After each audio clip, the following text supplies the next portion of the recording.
ఉన్న బంగారాన్ని విడిపించి ఆ రోజు ఆన్లైన్ రేటుకే మేము కొంటాం. Sharma gold company. Welcome to Suman TV. నేను మీ Suman TV Nag. Bollywood star hero Saif Ali Khan recent breaking news కనుక మనం చూస్తే అతనిపై 6 కత్తిపోట్లు, దానితో పాటు తెలియని అగంతకుడు ఎవరో దాడి చేసినట్లయితే ఒక న్యూస్ బయటికి రావడం జరిగింది. అయితే అతనికి సంబంధించినటువంటి పూర్తి వివరాలు ఏంటి, ఏం జరిగింది అండ్ పోలీసుల విచారణలో కూడా కొన్ని విషయాలు బయటికి రావడం జరుగుతుంది. 7 టీమ్స్ దానికి పనిచేస్తున్నట్లయితే తెలుస్తుంది. మనతో పాటు హైకోర్టు అడ్వకేట్ అలగరి రవీంద్రనాథ్ గారు ఉన్నారు. వారి మాటలో తెలుసుకుందాం. Hello sir. హాయ్ అండి నాగరాజ్ గారు. సార్, కేసుకు సంబంధించింది అయితే 7 టీమ్స్ పనిచేస్తున్నట్లయితే తెలుస్తుంది. అయితే అంత దారుణంగా సీసీ ఫుటేజెస్ కూడా ఉంటాయి కదా, ఎవరు దాడి చేసినట్లయి ఉంటారు అండ్ పూర్తి స్టోరీలోకి కనుక మనం వెళ్తే సైఫ్ అలీ ఖాన్ గారిది గతానికి సంబంధించిందైనా సరే మనం కనుక చూసుకుంటే ఇప్పటి వరకు ఈ పరిణామాలు ఏ విధంగా చోటు చేసుకుంటాయని చెప్పేసి భావించవచ్చు అంటారు? ఖాన్ త్రయం అంటారు బాలీవుడ్లో. షారుఖ్ ఖాన్, అమీర్ ఖాన్, సైఫ్ అలీ ఖాన్, వీళ్ళందరినీ కలిపి ఖాన్స్ త్రయం అంటారు. అంటే ఒక 90s జనరేషన్స్లో సైఫ్ అలీ ఖాన్ కావచ్చు, షారుఖ్ ఖాన్, అదేవిధంగా సల్మాన్ ఖాన్, అమీర్ ఖాన్, ఈ ఖాన్స్ ఫ్యామిలీస్ కంప్లీట్గా ఒక 2 దశాబ్దాలు 3 దశాబ్దాల పాటు సినిమా రంగాన్ని, ముఖ్యంగా ఈ బాలీవుడ్ని ఒక ఊపేశారు. అంటే వేరే వాళ్ళకి ఛాన్స్ లేకుండా. అంటే అప్పటి వరకు కపూర్ ఫ్యామిలీ ఎంత రాజ్యం వెళ్ళిందో, కపూర్ ఫ్యామిలీకి ఎగ్నిస్ట్గా ఖాన్స్ ఫ్యామిలీ వచ్చిన తర్వాత అంటే షారుఖ్ ఖాన్, సల్మాన్ ఖాన్, అమీర్ ఖాన్, సైఫ్ అలీ ఖాన్, ఈ ఖాన్స్ ఒక చక్రాన్ని తిప్పేశారు. అందులో ఈ సైఫ్ అలీ ఖాన్ మిగిలిన ముగ్గురుతో పోలిస్తే సైఫ్ అలీ ఖాన్ మాత్రం చాలా డిఫరెంట్ పర్సన్. అంటే డిఫరెంట్ అని ఎందుకన్నానంటే ఆ మాట నేను ప్రధానంగా ఆయన యాక్చువల్గా మిగిలినటువంటి ఖాన్స్లా కాకుండా ఈయన ఆగర్భ శ్రీమంతుడు. పుట్టుకతోటే కొన్ని వేల కోట్ల రూపాయలకి ఆగర్భ శ్రీమంతుడు. అసలు నీకు సినిమా రంగంలో పనిచేయాలంటే జనరల్గా సినిమా రంగం అంటే ఏంటంటే స్టూడియోలో వెంబడి తిరుగుతూ ప్రతి ఒక్క ప్రొడ్యూసర్ ఇంటి గుమ్మాన్ని ఎక్కుతూ, డైరెక్టర్ గుమ్మాన్ని ఎక్కుతూ మాకు అవకాశాలు కల్పించండి అన్నటువంటి విషయం మనకి మిగిలిన ఫ్యామిలీస్లో కనిపిస్తుంది. కానీ సైఫ్ అలీ ఖాన్ అట్లా కాకుండా పుట్టుకతోటి ఆగర్భ శ్రీమంతుడు. ఎందుకు పదవాడంటే ఇంకొక 10 తరాల పాటు కూర్చొని తిన్నా తరగనంత ఆస్తిపరుడు ముఖ్యంగా ఈ సైఫ్ అలీ ఖాన్. ఎందుకన్నానంటే వీళ్ళ ఫాదర్ మన్సూర్ అలీ ఖాన్ పటౌడీ. అంటే ముఖ్యంగా పటౌడీ ఫ్యామిలీ అంటేనే ఒక అంటే ఒక నవాబ్ వంశం అనమాట వీళ్ళది. నవాబుల హర్యానాకి దగ్గరగా మనకు గుర్గావ్ కనిపిస్తుంది. గుర్గావ్లో వీళ్ళకి చాలా పెద్ద ప్యాలెస్ ఉంది. వీళ్ళ నాన్నగారు ఇఫ్తిఖర్ మహమ్మద్ అని, అంటే ముఖ్యంగా సైఫ్ అలీ ఖాన్ యొక్క తాతగారు, ఆయన ఇఫ్తిఖర్ అలీ పటౌడీ అని పేరు. ఆయన ఇంకో శ్రీమంతుడు. వీళ్ళ ఫ్యామిలీ మొత్తం నవాబులు. అంటే కొన్ని రాజ్యాలని, సామంత రాజ్యాలు అప్పుడు ఎలా ఉండేవో ఆ నవాబుగిరి ఉండేది. 1971లో ఇందిరాగాంధీ రాజాభరణాల రద్దు వరకు కూడా వీళ్ళకి ప్రభుత్వం కొంత అమౌంట్ కూడా చెల్లించేది. అంటే వాళ్ళ ఆస్తులను స్వాధీనం చేసుకున్న తర్వాత అయితే ఇన్ని ఆస్తులు గవర్నమెంట్ అప్పుడు తీసుకున్నప్పటికి కూడా, వీళ్ళ సంస్థానాలు అన్ని తీసుకున్నప్పటికి కూడా ఈయనకు ఒక ప్యాలెస్ మిగిలిపోయింది. అది గుర్గావ్లో ఇప్పటికి కూడా పటౌడీ ప్యాలెస్ అని చెప్పి సుమారుగా 170 రూమ్స్ తోటి, ఒక 7 డైనింగ్ రూమ్స్ తోటి, సుమారుగా ఒకేసారి ఒక 10,000 మంది కూర్చునే కెపాసిటీ తోటి మనం మైసూర్ ప్యాలెస్, బెంగళూరు ప్యాలెస్ ఎలా చెప్తామో అదేవిధంగా హర్యానాలో పటౌడీ ప్యాలెస్ అంటే అంత ఫేమస్ అనమాట. ఆ పటౌడీ ప్యాలెస్ ఈయనకు వారసత్వంగా లభించిన సంపద. అదే సుమారుగా 800 కోట్ల రూపాయల పైబడి, 800 అంటే ఆ లెక్కలు మనం చెప్పేది ఒక 10 years బ్యాక్, ఇప్పుడైతే సుమారుగా 1200 కోట్ల రూపాయల పైబడి ఆ ఒక్క ప్యాలెస్ విలువ ఉంటుందని అంచనా వేస్తారు. ఆ ఫ్యామిలీలో పుట్టినవాడు ఈ సైఫ్ అలీ ఖాన్. ముఖ్యంగా మన్సూర్ అలీ ఖాన్ పటౌడీ అంటే చాలా మంది తెలుసు.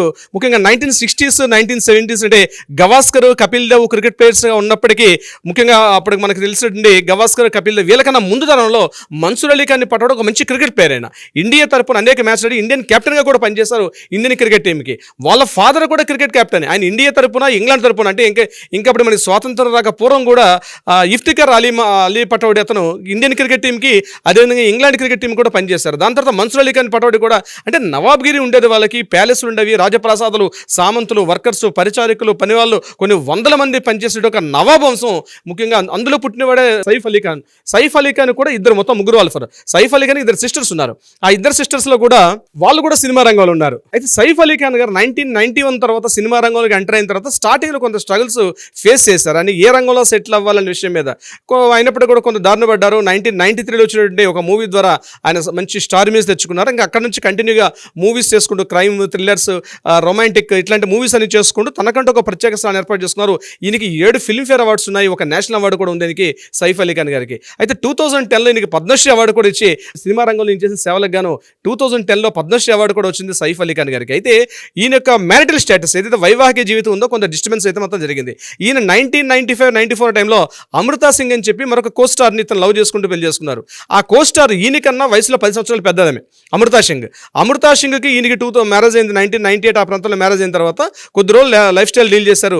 వీళ్ళకి మళ్ళీ 2 పిల్లలు పుట్టారు. ఆ 2 పిల్లలు ఇప్పుడు మనకి హీరోయిన్గా కనిపిస్తుంది ముఖ్యంగా సారా అలీ ఖాన్, ఇబ్రహీం అలీ ఖాన్, వీళ్ళిద్దరు కూడా 2 పిల్లలు పుట్టారు ఆయనకి. సారా అలీ ఖాన్ ఇప్పుడు కూడా కొన్ని మూవీస్లో కూడా యాక్ట్ చేస్తుంది అమ్మాయి కూడా. సారా అలీ ఖాన్, ఇబ్రహీం అలీ ఖాన్ ఇద్దరు అయిన తర్వాత 2004లో కొన్ని ఇష్యూస్ వల్ల వీళ్ళిద్దరు కూడా విడిపారు. అయితే కొంత ఒక యారోగెంట్ పర్సన్ సైఫ్ అలీ ఖాన్ గారు కొన్ని సందర్భాలు వివాదాస్పద వ్యాఖ్యలు చేస్తూ కూడా కొంత రౌడీ అన్నట్టుగా కూడా ముద్రపడడం కూడా జరిగింది. సో కొంత వివాదాస్పద వ్యాఖ్యలు చేయడం, ముఖ్యంగా ఒక సందర్భంలో ఒక జర్నలిస్ట్ ని అమృతా సింగ్ గారికి ఒక బ్రిటిష్ జర్నల్ కి మధ్య వీళ్ళిద్దరి మధ్య కొంత రిలేషన్ ఉందన్నట్టుగా ఒక పేపర్లు రాసినందుకు గాను ఇమీడియట్ గా జర్నలిస్ట్ ని పిలిచి చాలా గట్టిగా కొట్టినట్టుగా అప్పట్లో 1995 ఒక పెద్ద వార్త అయింది. ఆ టైంలో 1999, 2000 ఆ టైంలో ఒక పెద్ద వార్త అయింది. అమృతా సింగ్ ని ఎవరైనా కామెంట్ చేసినా కూడా ఆయన తట్టుకోలేని పరిస్థితి. చాలా సెన్సిటివ్ పర్సన్, ఎవరైనా కొంత యారోగెంట్, సెన్సిటివ్ ప్లస్ యారోగెంట్, ఎవరైనా ఏదైనా మాట్లాడి మాత్రం వెంటనే చేయి చేసుకుని కొట్టే తత్వం కూడా ఉండేది ఒకప్పుడు 90sలో 2000 వరకు కూడా. సో 2004లో వీళ్ళకి మధ్య విభేదాలు ఏర్పడడం, అమృతా సింగ్తో ఈయన విడిపోవడం కూడా జరిగింది. 2004 తర్వాత మళ్ళీ ఈయన అప్పుడు కరీనా కపూర్ గారితో ఈయన లవ్ ట్రాక్లో పడడం కూడా జరిగింది. ఇక్కడ విశేషం ఏంటంటే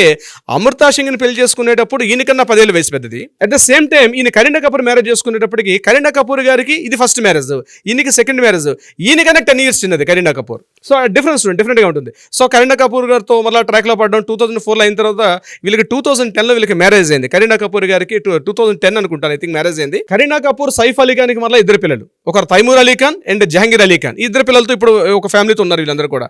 అయితే కొంత వివాదాస్పద వ్యాఖ్యలు, ఆస్తులకు సంబంధించి, ఇది కాకుండా వీళ్ళకి స్విట్జర్లాండ్లో ఒక అవుట్ హౌస్ కూడా ఉంది. వీళ్ళకి స్విట్జర్లాండ్లో సుమారుగా చాలెట్ అని చెప్పేసి స్విట్జర్లాండ్ సెంట్రల్లోనే వీళ్ళకి సుమారుగా అక్కడ ఒక 20 ఎకరాల స్థలంలో ఒక వీకెండ్ హోమ్స్ లాగా అదంటే గెస్ట్ హౌస్ లాగా అనమాట. సో స్విట్జర్లాండ్ కూడా అది కరీనా కపూర్ పేరు మీద కూడా రాస్తున్నట్టుగా మనకి విషయం తెలుస్తుంది. సో ఏదేమైనప్పటికీ కూడా ఇంటర్నేషనల్ స్విట్జర్లాండ్ కావచ్చు, దుబాయ్ కావచ్చు, ఇండియాలో కావచ్చు, సుమారుగా లెక్క వేస్తే 2000 కోట్ల పైబడి ఆస్తులు ఉన్న నికర ఆస్తులు విలువ సుమారుగా 2000 కోట్ల పైబడి ఆస్తులు ఉన్నట్టుగా మనకు తెలుస్తుంది సైఫ్ అలీ ఖాన్ గారికి ఉన్నటువంటి ప్రాపర్టీస్. అయితే ఇటీవల కాలంలో ఈయన కేవలం హిందీ మూవీస్ ఒకటే కాకుండా వెబ్ సిరీస్లో కూడా రావడం జరిగింది. నెట్ఫ్లిక్స్లో కూడా కొన్ని సేక్రెడ్ గేమ్ అని చెప్పి ఒక నెట్ఫ్లిక్స్ వెబ్ సిరీస్లో కూడా యాక్ట్ చేశారు. దాని తర్వాత రీసెంట్గా గడిచిన ఒక 4 years నుంచి 23లో ఆదిపురుషు, అదేవిధంగా దేవర సినిమాలతో కూడా దక్షిణాది ప్రేక్షకులు కూడా దగ్గర అవడంలో ఆయన ట్రై చేస్తున్నారు. బహుశా దేవర 2లో కూడా ఆయన పార్ట్ 2లో కూడా ఇంపార్టెంట్ కీరోలు ఉండేటువంటి అవకాశం కూడా ఉన్నట్టుగా మనకు తెలుస్తుంది. ఇటువంటి సందర్భంలో రీసెంట్గా శ్రీలీల, మన తెలుగు యాక్టర్ శ్రీలీల కూడా సైఫ్ అలీ ఖాన్ గారి తలకి అబ్బాయితోటి వీళ్ళిద్దరు కూడా కాస్త క్లోజ్గా ఉన్నటువంటి కొన్ని క్లిప్పింగ్స్ కూడా రావడం జరిగింది. అది కొంత వివాదాస్పదమైన మళ్ళీ ఏం జరిగిందో మీడియాలో కూడా కొంత మళ్ళీ సైలెంట్ అయిపోయాయి వార్తలు. అంటే ఏదేమైనప్పటికీ కూడా సైఫ్ అలీ ఖాన్ గారి యొక్క మొత్తం ఎంటర్ లైఫ్ తీసుకున్నట్టయితే కొంత వివాదాస్పదం, కొంత arrogant, at the same time మంచి assets, properties, richest person.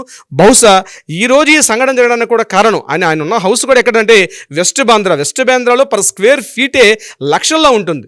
Not ఏదో థౌజండ్స్లో ఉంటుందండి. స్క్వేర్ ఫీట్ వెస్ట్ బాంద్రాలో స్క్వేర్ ఫీట్సే లక్షల్లో ఉంటుంది. నేను స్క్వేర్ యార్డ్స్ చెప్పట్లేదు నాగరాజ్ గారు.